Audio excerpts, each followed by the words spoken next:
Assalamualaikum warahmatullahi wabarakatuh. Selamat pagi anak-anak. Kita ketemu lagi ya di mata pelajaran informatika kelas 7. Bersama Ibu, kita akan membahas tentang perangkat keras untuk kelas 7 ya. Ya, adapun tujuan pembelajaran kali ini kita akan melakukan pengamatan perangkat keras serta peserta didik mampu mengidentifikasikan perangkat keras komputer minimal 5 jenis. Setelah melakukan diskusi, peserta didik mampu mengklasifikasikan jenis-jenis perangkat keras komputer dengan tepat. Setelah melakukan pengamatan perangkat keras, peserta didik mampu menunjukkan perangkat keras komputer minimal 5 jenis. Dan setelah melakukan diskusi, peserta didik mampu mempertunjukkan cara penggunaan perangkat keras. Nah, sekarang kita akan mempelajari tentang apa itu komputer. Komputer berasal dari bahasa Inggris, yaitu to compute, yaitu yang artinya menghitung. Nah, jadi komputer itu adalah sebuah piranti elektronik yang dapat menerima data masukan atau input atau perintah, lalu memproses data masukan tersebut, kemudian diproduksi menjadi keluaran atau output, dan penyimpanan data ke dalam penyimpanan sekunder. Nah, sedangkan sistem komputer yaitu kombinasi perangkat keras dan perangkat lunak yang mampu melakukan pekerjaan tertentu. Nah, perangkat keras ini bisa disebut juga dengan hardware, yaitu komponen fisik dari komputer. Sedangkan perangkat lunak atau biasa disebut dengan software, yaitu program yang berjalan di dalam perangkat keras tersebut. Nah, sekarang kita masuk ke dalam perangkat keras. Ada yang tahu apa itu perangkat keras? Ya, betul, perangkat keras yang memiliki wujud fisik ya atau nyata. Perangkat keras ini dapat disentuh atau dipindahkan, yang dapat berguna sebagai perangkat masukan atau input, kemudian bisa juga sebagai pemproses atau prosesor, juga sebagai keluaran atau output, dan juga sebagai media penyimpanan. Jadi perangkat keras atau hardware ini adalah perangkat yang dapat disentuh, yang wujudnya nyata, yang wujudnya bisa dipindah-pindah, yang wujudnya bisa kita sentuh. Pokoknya yang berhubungan dengan komputer yang bisa kita sentuh itu disebut dengan perangkat keras atau hardware. Nah, perangkat keras itu terdiri dari 4, yaitu perangkat masukan atau input, yang kedua perangkat proses atau prosesor, yang ketiga perangkat output atau perangkat keluaran, yang keempat perangkat penyimpanan atau storage device yang fungsinya untuk menyimpan data. Nah, selanjutnya kita lihat contoh perangkat masukan ya, contoh perangkat keras masukan. Yang pertama adalah adanya keyboard ya. Keyboard itu berfungsi untuk memasukkan huruf atau kata ya. Yang kedua adalah mouse. Nah, mouse ini berfungsi untuk menggerakkan kursor. Yang ketiga ada joystick. Nah, joystick ini digunakan untuk bermain games ya, tentunya games yang ada di dalam komputer ya. Yang ketiga yaitu barcode reader. Nah, kalian sering menjumpai barcode reader ini ketika kalian berbelanja di minimarket. Nah, sang kasir biasanya memasukkan barcode belanjaan ini menggunakan barcode reader. Yang keempat di sini ada scanner. Nah, scanner ini biasanya berfungsi untuk memasukkan dokumen atau foto, ya. Lalu ada mikrofon. Nah, mikrofon ini berfungsi untuk memasukkan suara, ya. Selanjutnya ada webcam. Nah, webcam ini jika kalian sering ke warnet, biasanya berfungsi untuk menangkap layar atau gambar kalian, ya. Bisa berfungsi untuk foto, bisa berfungsi untuk merekam video seperti yang Ibu lakukan sekarang. Nah, di perangkat keras Ibu sudah terpasang webcam, makanya Ibu bisa menangkap layar gambar Ibu di dalam komputer. Nah, selanjutnya kita ke perangkat keras pemproses, ya, atau proses, ya. Di sini kita lihat ada contohnya prosesor, ya.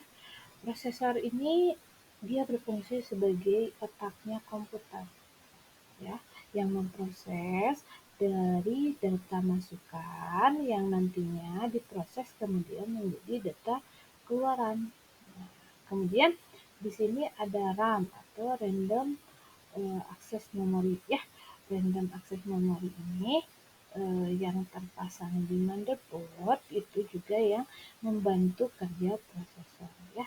Selanjutnya ada ROM atau read only memory. Nah, read only memory ini juga yang terpasang di motherboard yang tentu saja dia membantu kerjanya prosesor ini.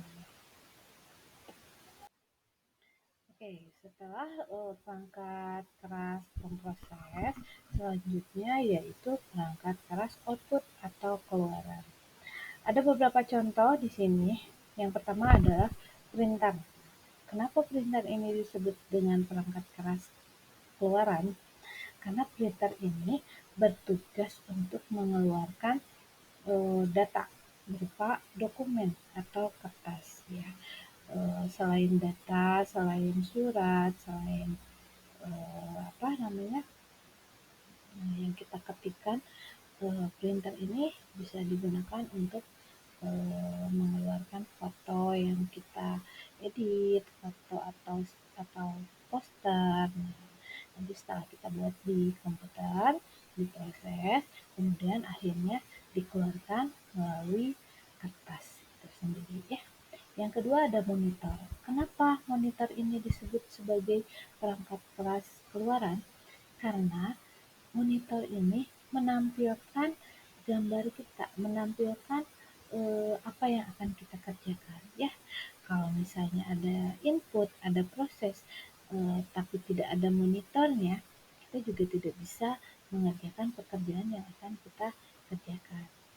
Nah, lalu ada speaker. Kenapa speaker ini disebut sebagai perangkat keras keluaran atau output? Karena speaker ini mengeluarkan suara, sama halnya dengan headphone. Sama yang seperti Ibu pakai ini berfungsi untuk mengeluarkan suara, ya. Yang terakhir ada proyektor.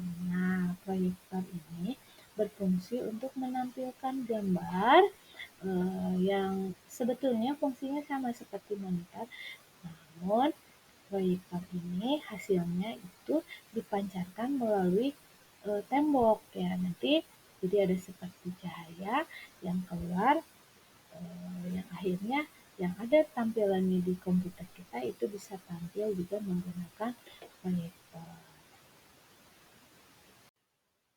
Oke, baik, yang terakhir kita sudah sampai ke perangkat keras penyimpanan, ya, atau storage device, ya.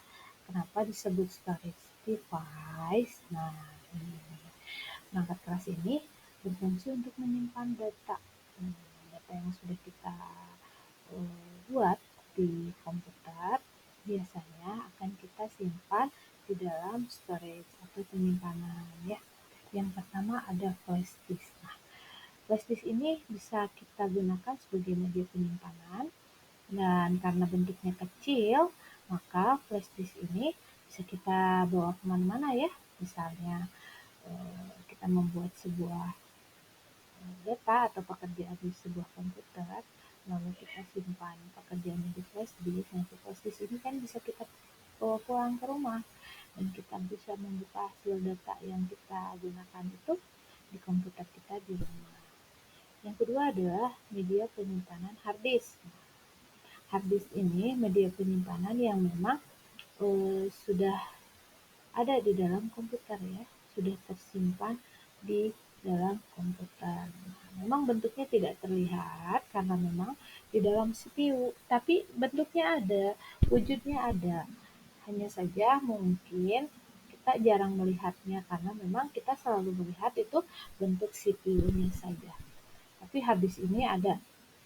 Nah, selain hard disk, biasanya kalau untuk sekarang itu ada yang namanya SSD ya. Itu sama fungsinya seperti hard disk. Tapi kelebihannya juga itu lebih cepat. Yang ketiga ada micro SD. Nah, kalian pasti tentunya tahu ya apa itu micro SD karena memang hampir semua orang kita menggunakan micro SD di mana ya di handphone tentunya. Kalau kita punya handphone, pastilah kita mempunyai micro SD ya. Yang terakhir ada compact disc. Nah, di tahun-tahun 2000-an itu masih menggunakan compact disc karena pada saat itu harga flash disk masih mahal. Nah, pada zaman saya kuliah itu media penyimpanannya menggunakan compact disc ya, bahkan compact disc ini biasanya digunakan untuk menyimpan film atau musik ya pada zamannya. Nah, sekarang compact disc ini sudah jarang kita gunakan lagi karena kita sudah punya media penyimpanan flash disk dan micro SD.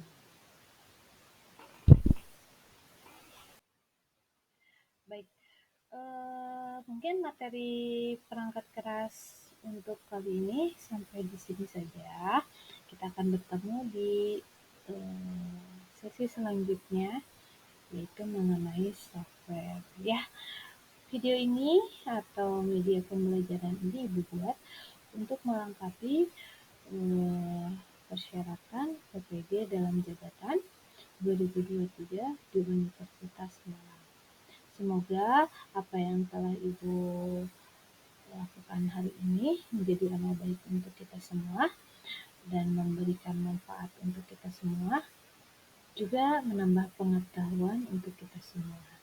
Akhir kata, Ibu ucapkan terima kasih. Assalamualaikum warahmatullahi wabarakatuh.